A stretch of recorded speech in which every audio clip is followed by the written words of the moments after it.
it just kept getting worse and worse and worse. I got to a point when I was 28, I woke up on my 20th birthday and had been diagnosed with OCD already, but I was like really, really, really struggling. I was doing a lot of like sleeping as avoidance. Like something has to change. Like this is not a personality trait. Like I'm actually struggling.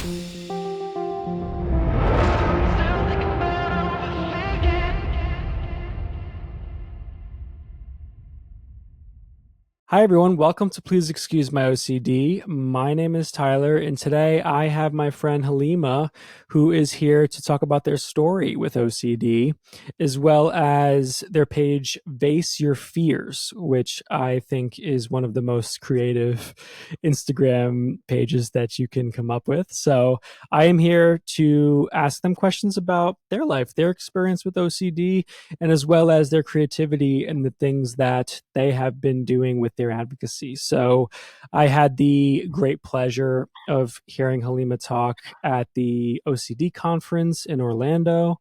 So I wanted to make sure that I got their story right here in the flesh. And as always, I am not a medical professional, and this should never be taken for medical advice. If you are struggling, please seek advice from a medically trained professional. Halima, thank you so much for being here and taking some time out of your day to chat. Thank you. Yeah, I'm excited. I appreciate you inviting me, and full transparency, a little nervous, but that just means that I'm excited and I Of care about it. course. So, yeah. Well, nervousness is nothing we're strangers to, and why would it be any different for something like this, right? So, Yes. totally hear you on that one. But we're chilling, you know. We can fuck up, we can kind of just go Oh, yeah. anywhere we want with it, and that's the name of the game. So please, for because I'm really interested, and I'm sure everyone who's listening to this is as well. Could you tell me a little bit about your story and your experience with OCD? Yeah. That's I could talk about, I could go on for a while about that, but try to make it concise. Um, I have had OCD Yeah. my whole life. I think that I heard that you have as well. So part of that Mhm. team. Um, but yeah, Nice. I officially got diagnosed when I was 20 years old. I walked into a psychiatrist's office and said, I have OCD, this is why. I have ADHD, this is why. And at the end of the hour, he was like, Yep, you do.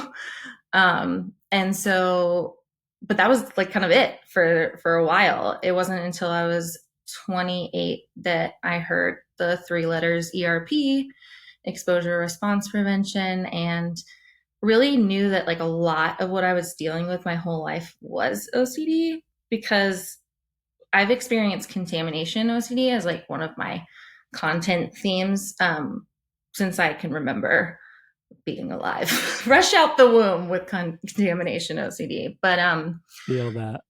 yeah. And then I went to treatment and I was like, I only have contamination OCD. And like it's weird because I don't want to say this because I'm not thankful for OCD, but it is I'm kind of thankful that I had contamination OCD because that's so stigmatized. I like knew what it was, but I was so unaware of like how much it was affecting me because I didn't know that OCD could latch onto anything, and especially things we love. And so when I went to treatment, I was like, I only have contamination OCD. And day one, they like went through some common themes, and I was like, oh shit. I was like, check, check, check, check, check. Yeah. Right out of the gate, you went in there and was like, hey, I have this, and looking for like that validation to kind of like get an answer. Like, I'm just putting myself in your shoes, and the fact that you already had an idea, or like you were pretty close to like getting that confirmation of like, hey, this is what I have. And I'm wondering, like, for you, was it like, were you researching it? Like, how did you have that like almost clarity that you had that? Yeah. Actually, it's like kind of goes against a lot of like patterns and compulsions that I know about OCD, I was like not researching anything. I was like avoidant of that almost. So I guess in the opposite sense, I had a lot of avoidance around kind of like digging deeper into it. But because OCD, like in my growing up history, I only heard about it being like, oh, you're germophobic or you are super clean, which I don't know, can't see much of my office, Mhm. but I'm not a very organized person. Um, but I fit into that stereotype of like tracking germs and being a quote unquote germaphobe. So I had a feeling that I had OCD. I don't know if you've seen it, but there's that show called Monk about a detective with OCD. I've heard about it, but I've never actually watched it. Yeah, I haven't watched it back like to see how well it aged, but I remember seeing it as a kid with my family and being like, that's me. Like that I didn't know that other people did that. And so from then on, I think it still was like, oh, that's more of like I think myself, my family, like society at large just kind of felt like that was like a more of a personality trait than like a real problem. But it just kept getting worse and worse and Mhm. worse throughout my life and made my world smaller and smaller. And yeah, I got to a point when I was 28. I'll never forget. I woke up on my 20th birthday and had been diagnosed with OCD already officially for 8 years. But I was like really, really, really struggling. Woke up at like 4 p.m. I was doing a lot of like sleeping as avoidance. And I was just like, something has to change. Like, this is not a personality trait. Like, I'm actually struggling. So I went to, Mhm. yeah, treatment program. And then all the light bulbs went off of like, oh my gosh, like I remember having existentialism OCD as a very young kid, like thinking about death all the time. I had no idea that all the different things I Mhm. experienced through my life were also OCD related. Um, but yeah, I did have that feeling just because of the stigma that's out there, which is interesting and sad. Yeah. But yeah, But in a way, it kind of like led you, because it's, I guess, I don't even know, like if I would rather like be like, yeah, that's what it is, or just like completely go in blind. And like, I'm not sure which I'd rather have, but I think, personally, like I went in blind and I didn't realize that, like I got diagnosed at 10, and then at 19 years old I went to the doctors and I was like, I'm having these thoughts, and my doctor was like, well, you were diagnosed with OCD at 10, and I was like, that's OCD?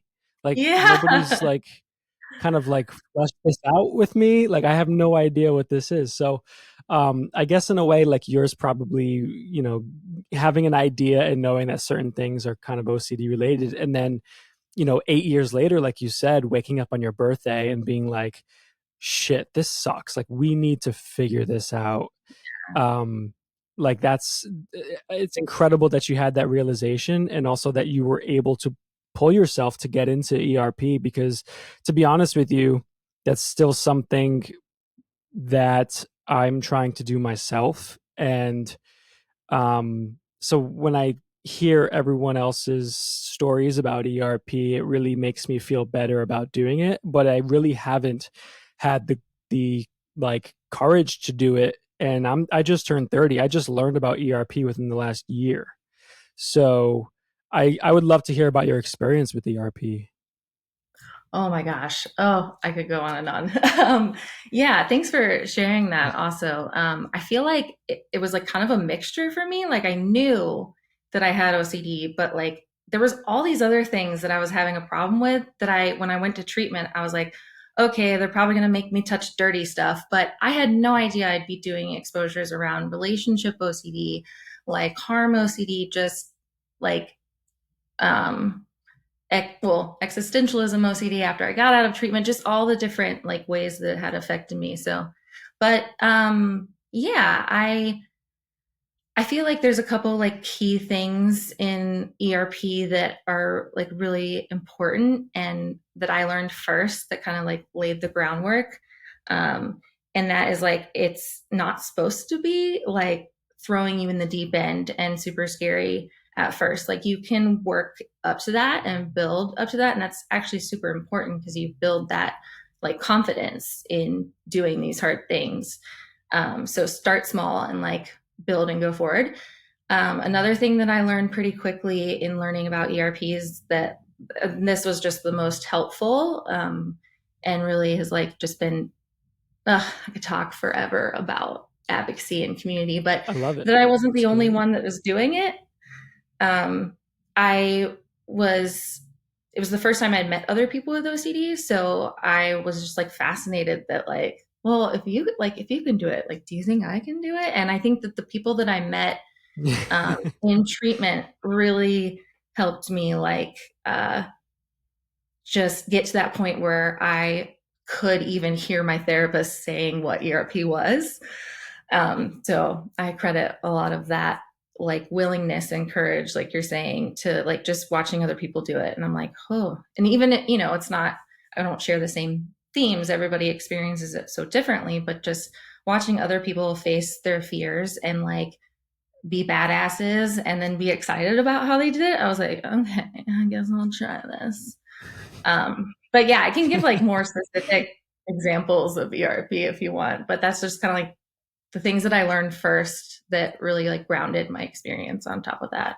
Yeah, no, that was honestly, you bring up a lot of validity in the fact that the community itself is really like it really is a big part of healing, I feel like. And I can only speak from my experience, but even being at the convention, like I saw you give a wonderful, excerpt on yourself, and really, like, I feel like there's a power in community in seeing other people heal. It's almost like when, the empathy aspect of like seeing someone else go through something tragic really does feel tragic to you, and seeing someone else go through something life changing, and them taking massive steps in their own life gives you the, almost like, makes you feel like you have the power to do the same. So there's so much truth to that. And so, like, I love that you brought up that point. I know you said that you woke up at 28 and it was like, I need to get help. Did you have misconceptions about ERP that now looking back, like you said, they don't make you dive in the deep end?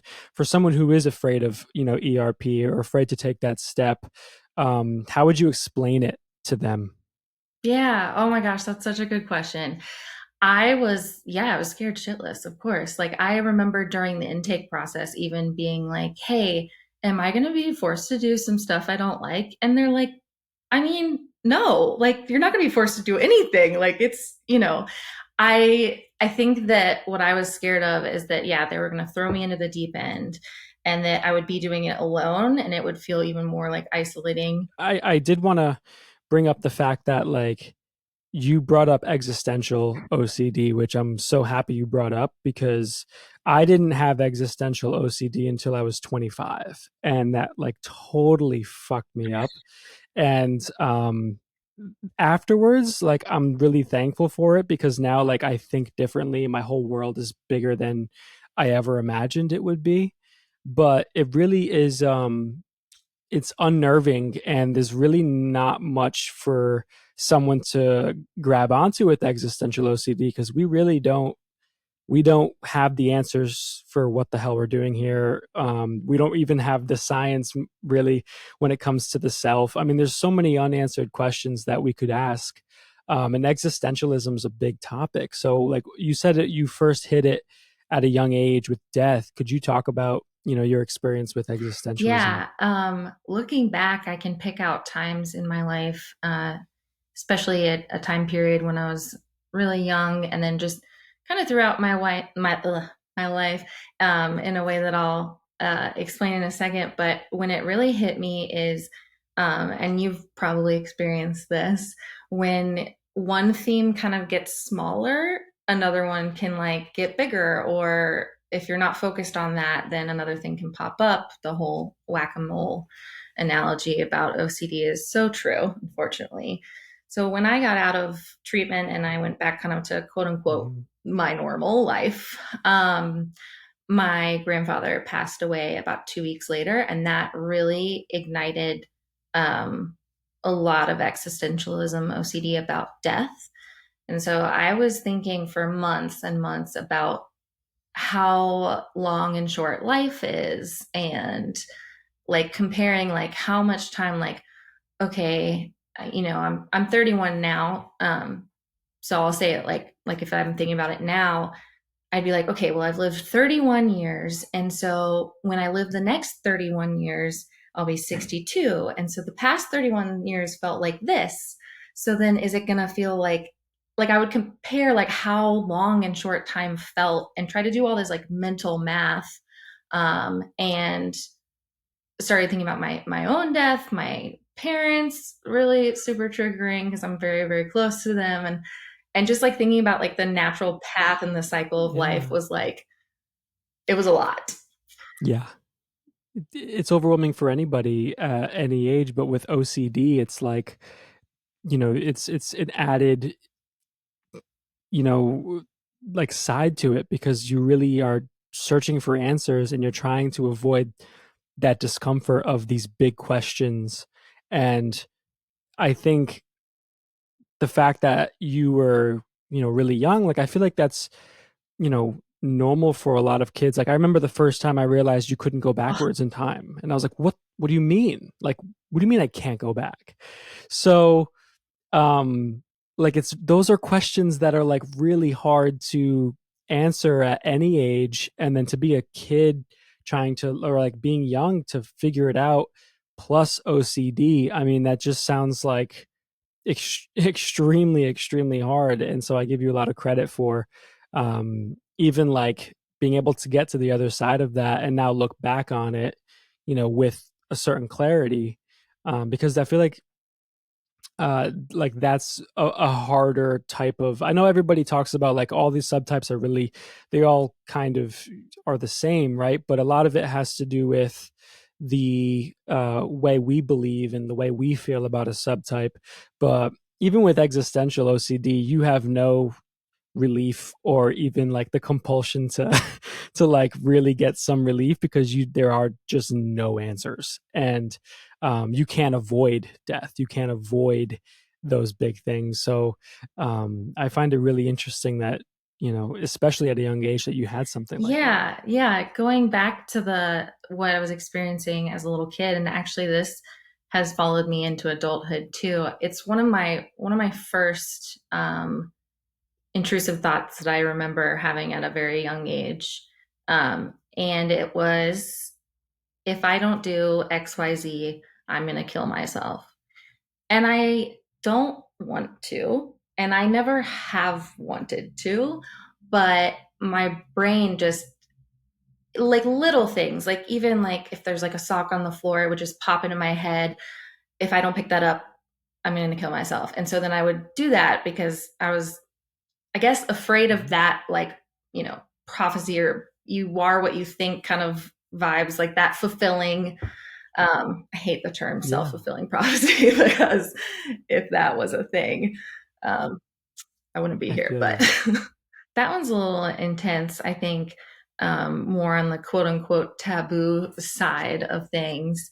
But important to like educate people about. It was one of the first things that it was the first example that was given to my parents actually when I was in treatment from the family therapist doing some psychoeducation. They said to my parents, like, hey, if one day Halima's like afraid that she might hurt herself, she probably needs to see an OCD specialist and not be like checked in, and like you don't have to be really concerned about her actually doing it because she's scared of it. And so I think their reaction was like, of Mhm. course, like what? But then now they totally get it. So Kudos to your therapist who like brought that to your parents' attention because there was, somebody had a question at the conference. I forgot which panel I was at, but somebody was like, how do we change like the intake forms on a lot of these places? Because like you go to a place and they're like, have you ever had thoughts of killing yourself or harming yourself or others? And it's like, yeah, of course, with harm OCD, like these are thoughts that are very prevalent. And I remember going to various facilities and having that question be in front of me and be like, what do I say here? Because I have, and they like, these suck, but like, I don't want to Yeah. do that. So the fact that like your therapist like had the insight to like say, hey, mom and dad, like, by the way, she's not going to do this, but like she probably needs this type of help, like that's Yeah, it huge. was funny too because um it wasn't like anything I had told her yet. So she just kind of picked that as like the first example to kind of like share how like extreme it can be. So yeah, I thought that was interesting. But yeah, having like those thoughts that you're afraid you're gonna hurt yourself as like a 6, 7, 8 year old.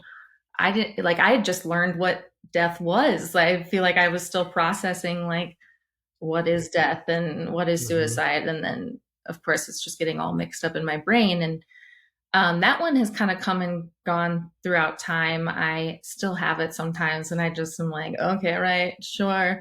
And I try not to do the thing that my brain is telling me to do. Hmm. But I have ADHD, It OCD, is. CPTSD, so complex post traumatic stress disorder, and then MDD, major depressive disorder. And I like to think that, like, I just explain this to people, including my therapist, and just people that I'm trying to like educate about how these, like, quote unquote, comorbid, that sounds really scary word, but things can happen and how they can kind of be like Yes. overlapping Venn diagrams. Like it's kind of sometimes I have a hard time pulling out what's what. But I describe it as like there's four runners doing a little relay race and they just pass the baton to each other and I'm just like watching. And I'm like not rooting for them. But I'm in the crowd like what are y'all doing? Like Wow. But I love that you said you're kind of watching, because really that's, I feel like that's the ultimate goal with a lot of these things too. Not only just to like achieve some sort of like normalcy and peace, but the observational part where we can stand back and say, okay, like, this is OCD running. OCD's got the baton, this is, ADHD. Now that, he's or she's doing their thing. And it's like the observable seat is something that I didn't even learn how to do until I was in my early 20s with meditation. And um, I feel like it really is an important part, especially, and I could be wrong here, but like with ERP, is there like a function where it's more about just observing it and not getting involved, when you do an exposure and not doing the things that you normally would do with your compulsions? Like, is there that aspect of it where it's like, I'm just going to observe like how I feel and just like sit in it? yeah, definitely. As long as it doesn't turn into like this kind of like avoidance or like disconnection from it. When you're doing ERP, you want to be like really, really present in it and like push that almost to the extreme. But yeah, I think ACT, which is acceptance commitment therapy, definitely has some kind of watch and be present in it and let it happen and feel that acceptance kind of vibes. And I think that, yeah, it's definitely like a skill and a muscle that you have to practice. Like you said, like you're learning or you learned how to kind of be on the outside of it and see it. And sometimes I'm in that crowd watching the race, and then sometimes I'm like leading the race and I'm totally in it and I don't even know. And so working with clay has definitely taught me a lot of life lessons on accident. I always say to my students that there's a million things that can go wrong in the process of taking a ball of clay and making it into whatever your finished product is. And even after, if everything goes perfectly, you can still get it out of the kiln and drop it on the floor. So I think that clay has like an inherent way to like push us and like be okay with like being uncomfortable and like not getting attached to things and um it's funny when people come into like a class the first time, they're like, "Oh, I did this because I like want to chill and like this isn't so relaxing." And I'm like, "Oh, honey, it's not gonna be for the first couple months." It is very kind of like anxiety Oh my inducing god. when you're learning. And I think when I see people get kind of like frustrated with that and determined to be like, I'm not going to let this 1 pound ball of clay kick my ass. Like, that is like really beautiful and builds like so much confidence and stuff. So I think it's like a great exercise and for a lot of reasons, but it's also just like a huge exposure for me with like perfectionism. And mostly it's a huge exposure because I have contamination issues around clay dust. So that's been, yeah, Mm. it's not fun. I think it didn't like start immediately when I started working with clay. I actually felt like really free in the studio from contamination OCD because I was like, well, everything's dirty. So I don't care, because it's all dirty all the time. And so I noticed myself tracking Hmm. things a lot less in clay studios and um, worrying about washing my hands a lot less. And so, of course, OCD is like, "Oh, you like that? Oh, you like that? Okay, then let's come up with something else that you can focus on that you don't like about it." So, started being super focused on yeah, silicosis is like a very unlikely thing that can happen Hmm. to people who are around clay dust a lot. And so my OCD just takes that and runs with it. So working with clay is definitely like a big fuck you to OCD. I have been teaching pottery for about 7, 8 years, and I just started Vase Your Fears like maybe year and a half, 2 years ago. And it was just because I threw this vase and then I hit it on accident with my hand and it got all messed up, but it was like still kind of cute. And I was like, I'm gonna vase my fears and finish it anyways. And then I was like, wait, that's not good. So that's how I came up with the name. And I just, yeah, I'm really enjoying making art with pun intended OCD themes. It is really cool when I'm like out in the world. I don't do markets a lot, but I do them occasionally. And when I do, just kind of put myself out there in a booth in a market with a bunch of other artists. But like, I'm very like, I have pots that say like bad bitch, like just fuck OCD. Like I have one on my desk right Hmm. now, like this one. And so when I'm out there, I I usually meet one or two people that come up to me and they're like, "Wait, I have OCD." Like, "Oh my God, I've never met anybody with OCD." I'm like, "Well, I have OCD." And so that's really cool to make those connections and bring like OCD awareness into spaces that you might not otherwise find it. Yeah, that's something that's I feel is important because it really is very much a stigmatized, like taboo, difference. And I think that is the only way we're going to break that down and allow for other people to come on in and tell their story and heal through that. So when you take something like, your OCD and you're creating things like you're mixing that with what you love. And I mean, going to markets, sharing that, and hearing people tell their story or like opening up to you in a way where it's like, hey, I have that too, or I think I might have that.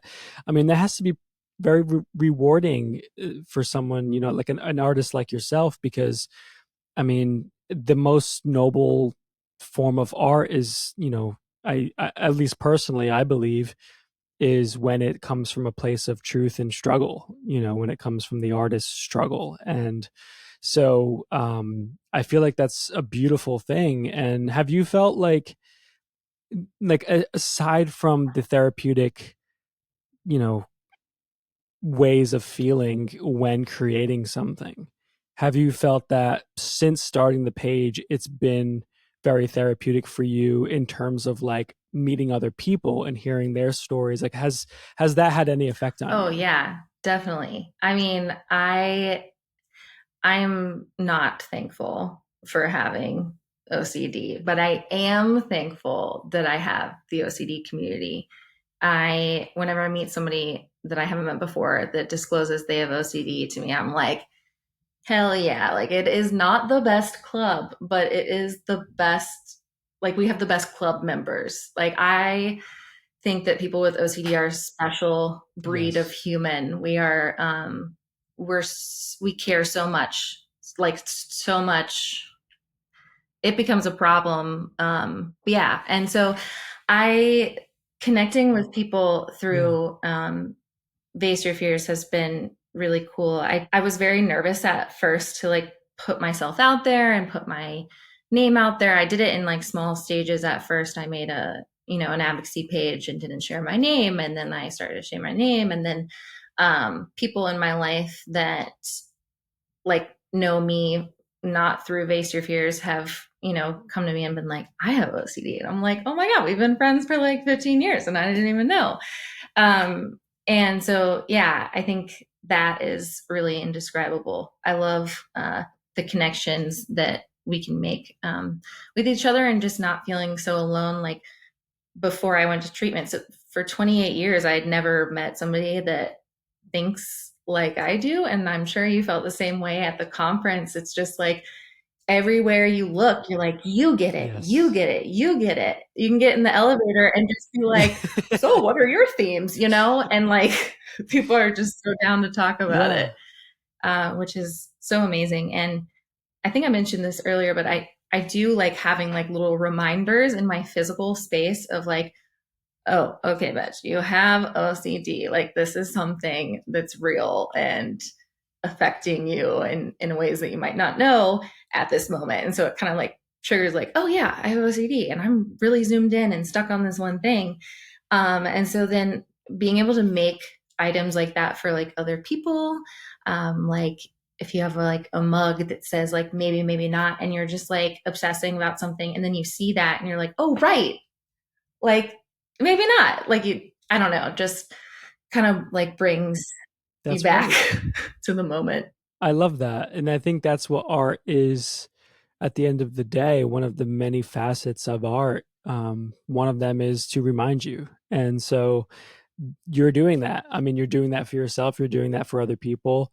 And I mean, I love seeing your posts. I love the stuff like when you make reels and showing like the things that you make and stuff. Like I think that's wonderful. I know that in on the same topic of community and stuff, like you said, like it sucks to have OCD, yeah. Like but I do believe in the law of duality. Like there is no negative without positive and vice versa. And so like I don't know any other way of thinking. I've always thought like this. My brain's always been like 10 miles ahead of where I am. And so, but if I didn't think like that, I wouldn't have been able to create certain things. I wouldn't have been able to meet, people such as yourself and feel like I'm a part of a community because as soon as I meet someone who has OCD, like you said, and you go up to them and you're like, oh my God, like you understand how my brain works and I understand how your brain works. It's an immediate connection that is deeper than just like anyone else, So it's something that's very special. And like you said, as much as it sucks, the community with the people in it do not suck. So it's a catch That 22. was such a beautiful way to say it, like the duality. Because I think that like in a lot of ways, people with OCD, like we can get so black and white about things and forget that's like some things are both, some things are gray. Like, so yeah, I do definitely agree with that. Like OCD sucks, but yeah, if I didn't have it, I mean, being in recovery and like being an advocate, that's like totally changed my life, and brought me so many new friends that I can't imagine not knowing now. And that connection that you get when you're like, oh, you have OCD, I have OCD, it's just, it's not like you're like, oh, we both like pizza. It's like, no, my brain works the way your brain works, and like you get it, and I can say some batshit crazy stuff that other people might be like, what? I can say it to you and you're like, yep, mm-hmm, same, you know, and that is just like so Hmm. special.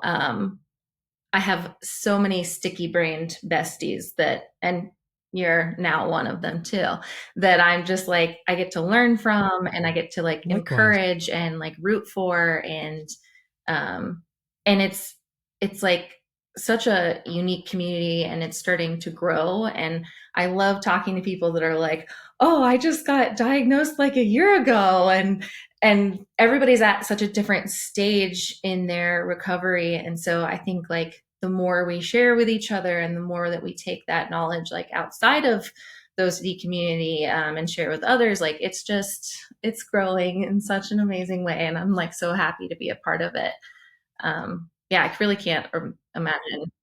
It's like watching like your little pet grow. Yeah.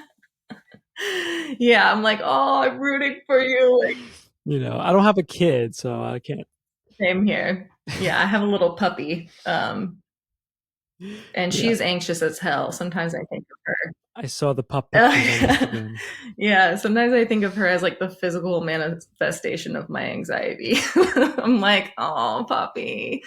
Like she gets all barky and scared, and Oh I'm my like, you don't gosh. have to worry about, thank you, but you don't have to worry about us. We're safe. And I feel like I need to say that to my brain too. Like, thank you, I hear you, but like we're good. And that's part of the ERP too, is being able to like talk to your brain a certain way, right? And also and to prevent that cycling, that reassurance and all, and being able to just like say, oh, I hear you, thanks, and like let's keep doing it Yeah, anyway, kind like of thing. redirecting. I always like to think of like, we talk about a lot about values in recovery, but I like to think about like that as not such like an ambiguous like thing that I know values are things that never end. It's not like a goal. It's like I have a value of being a good friend. But how can I like relate that to what's actually happening right now? Like I'm not, but say I was sitting here like obsessing about how my hands are dirty and I need to go wash them. I'd be like, okay, Halima, our value right now is being a good friend, having this conversation with you, like continuing what I'm doing right now and letting that like little radio, that OCD radio play in the back of my head and just be like, cool, thank you. I heard you, but I'm good. Um, yeah, that that definitely is something that I think I'll forever be strengthening that ability to do. I don't know if you've heard of ICBT, but it has changed my life as well. So, shout out to ICBT. I know that a lot of people are on the fence about it and really, really stuck to like ERP is the only way. And I do think that ERP is amazing. And for me personally, ICBT has been amazing and ACT has been amazing. And I think that for each individual, you can have like your own little personal cocktail of how much and when you use those different types of skills. So just, yeah, good to add more skills to your toolbox. Yeah, and you've had experience with all three.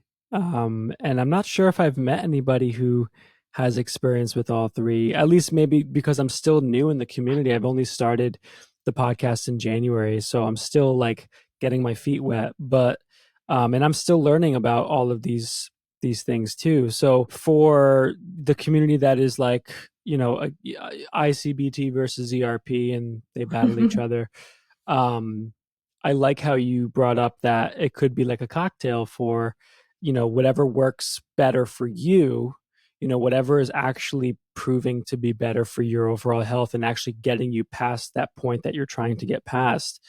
Um, to kind of lean into that, right? So there is not a one size fits all for recovery, and there's not a one size fits all for OCD itself. So it's about being able to lean into what works for you, in a way that's not keeping you from just getting by, but actually getting you to a place where you can live your life again. We were talking about the whole like advocating for yourself and asking the right questions and realizing that it is like dating and trying to find the right Yeah. specialist. And and in a different way from dating, they they work for you. It is kind of like you do have to have a good back and forth, but um you really want to suss out like if they're a good fit and it's okay to like therapist date around a little bit until you find a good fit.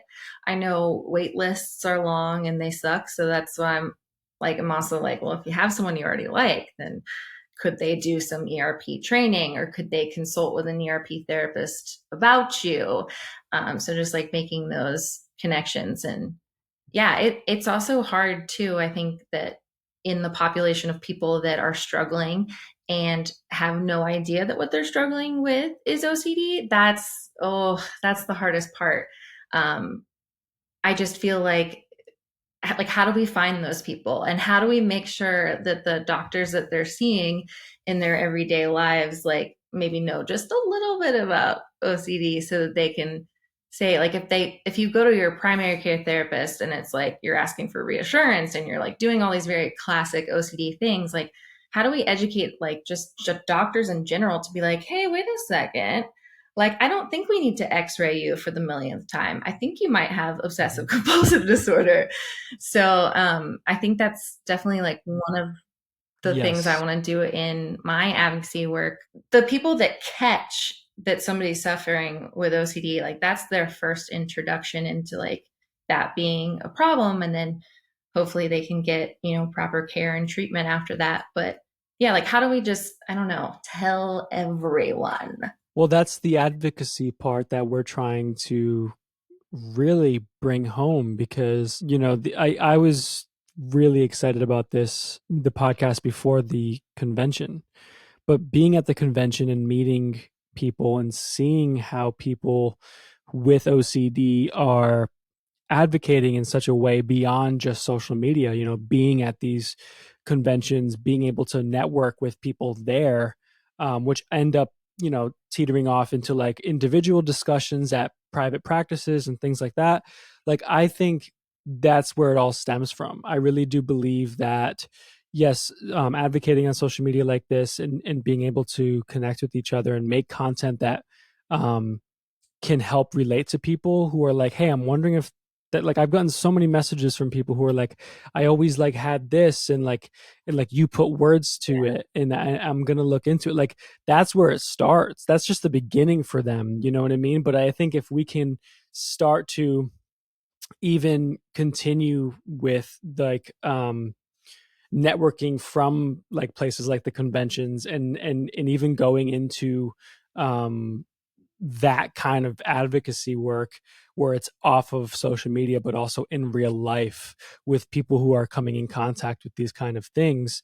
I don't know how, like, I don't know what the first step would be in that regards, but like you just said, like even asking your doctor, like, hey, like, can I come in, like I can come in and talk about it, like I'd love to talk about like my condition with OCD, like that can be so helpful in the terms of like literally helping the frontline people who are seeing people on a daily basis, the frontline doctors, therapists. Like, I think everybody who works in a clinician setting like should be aware of what OCD is and how it works, because you never know what you're going to Yes, get. it's so different for everybody. OCD attacks what we love, and everybody loves different things. And so I think, yeah, like my psychiatrist's husband works as an ER doctor, and if he didn't have like the experience of like his wife working with people with OCD, he might not have caught a couple people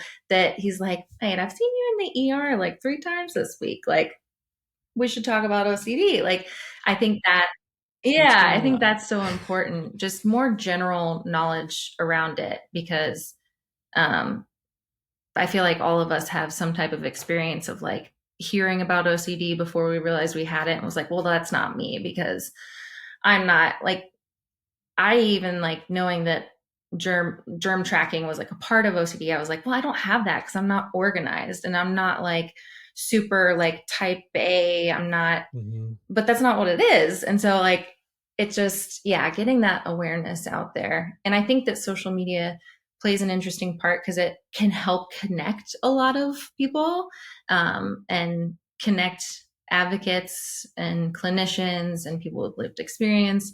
But then, yeah, like how do we take that, and still do everything on social media, but how do we like take that into the world and get it out there? Yeah, I was actually thinking the other day, I saw two doctors Yeah. recently and I was explaining this to them and I was like, yo, I make little handouts for like my pottery classes with like, this is how you do this. And I'm like, I should make a little handout that's like, here's the basics of like the OCD cycle, some ways that it might pop up, and just like give it to them, be like, here you go. You have some homework, read this, understand it. I think that's great. I think that's Yeah. wonderful. They are the front line, members of our community, is the doctors, the clinic, like, doesn't matter what part of the health sector you're working in. If somebody has OCD in that section, if you have like an OCD subtype of, health anxiety when it comes to like your brain, I mean, you're probably going to be at the Yeah. neurosurgeon's office like every other week. Like, I mean, these are the like they're in places that we may not recognize as black and white, and so I think that's why it's so important. I love that idea though. Like the next time you go to your doctor, just be like, hey, by the way, like here's a handout of like what might OCD might show up as in your Yeah. office. And like with me, but just also like in general. And then, have do that with the hopes that maybe they'll be like, oh my gosh, like this person I saw 3 days ago might have OCD. Maybe I should bring that up. Yeah, because it affects Yeah. us in so many different ways. And what you just said about like people with health anxiety going to the doctor, like I just thought about like what if like a teacher like quits their job because they are experiencing POCD, and then it's like, how do we reach those people that are like, you don't need to quit your job, baby, like you're a great teacher, but like, so Yeah. just like bringing it into like the larger systems like schools and doctors offices, and like how do we get that information out there. It's an ongoing process, but I hope that when we're chatting when we're like 75 years old, It that we're is. like, remember back in the day when we had to like explain OCD to people, like that's the dream, right? That is the dream, and I honestly feel, and this is in no way a delusion of grandeur. I honestly feel like we are not like, like me. I'm talking about like our generation who's on social media talking about OCD. Like we're like the pioneers, even like the past 10 years, the people who came out and started talking about OCD more and more. Like those are the pioneers of being able to like open the door, open the discussion points up for OCD, because this is still very new to a lot of people, and it's still like a very small community. So I really do believe, especially with the beginning of social media too, that like give it another 5-10 years, this community could be much much bigger if people are willing to learn about it. So I am very hopeful that we're going to continue to educate and also advocate with each other, when it comes to Yeah, OCD. definitely. I hope to see it like just grow and improve. And I was going to say something and it's left my brain, but I agree. Ditto. Oh, that's what it was. So like I feel like if I had found like your podcast, or if I had found my Instagram like vases, if I had found that like when I was younger, I just would have been like, wait a second. Like I would have been like, wait, that's me. Maybe this is bigger than I think it is. Maybe it is something I actually need help with sooner. And so I do get a little warm and fuzzy knowing that Mhm. like there might be some people out there that see the stuff that we're doing and be like, "Oh, wait a second. Like I'm not alone. People think like that. Maybe I should bring that up to like my parents or my, teachers or whatever." And yeah, I think that's like just so motivating. Is like, "Oh, like maybe like younger us, if we had found this, we would have been like, oh shit." That's the why. That's really the why. And I know that personally it's kind of an ode to 10-year-old me, because like I wanted to make the podcast that I wish that I saw and heard about as a 10-year-old, because I felt completely just like completely isolated for like most of my life. Yeah. So that's exactly why we do this. So I really am so appreciative of your work, the work you're doing. You did incredible at the IOCDF Oh, conference. Like, it was just wonderful, and I'm so glad that you're able to tell your story and continue to share it. And I'm excited for people to hear your story and dive into your work. So I also I always like to kind of segue with this question. Well, one, where can people find you? And two, is there anything left in your bucket that you want to share with oh, everyone? the OCD bucket's never empty. I do want to say real quick that I listened to your story, like the first episode or two. And I think what you're doing is really, really awesome. Very brave to put yourself out there in this way. And I know how nerve-wracking that can be for someone with OCD, and like you second guess and you're like, wait, if I put this out there, are people going to perceive me wrong? And so just wanted to say, I think that you doing this podcast is really badass. I hope that it's like helping you as much as I know you're helping other people with it. Thank you. I also might hit you up with some questions because I'm like, I've thought about doing a podcast for years, but I'm like too nervous. And as you probably saw at the conference, like I get a little choked up Do it. sometimes. But yeah, I think that's wonderful. I think we need to have more of that. Well, first of all, thank you, but I think that we have to have more of that raw, just openness and conversation. And if you cry, you yeah. cry. It's it's part of the truth. It's part of sharing your story. I say go for it, but I'm happy to answer any of your Thank you. questions. Yeah. I do remember when I got a little choked up during the talk that I heard a lot of people be like, oh, I was like, I'm in a good room. I'm in a good place to feel my feelings and express that. So yeah, I'm so thankful for the OCD Yeah. community. I'm thankful to now know you, and I'm so glad we got some time to talk. I'm refraining from like apologizing that this was so scatterbrained.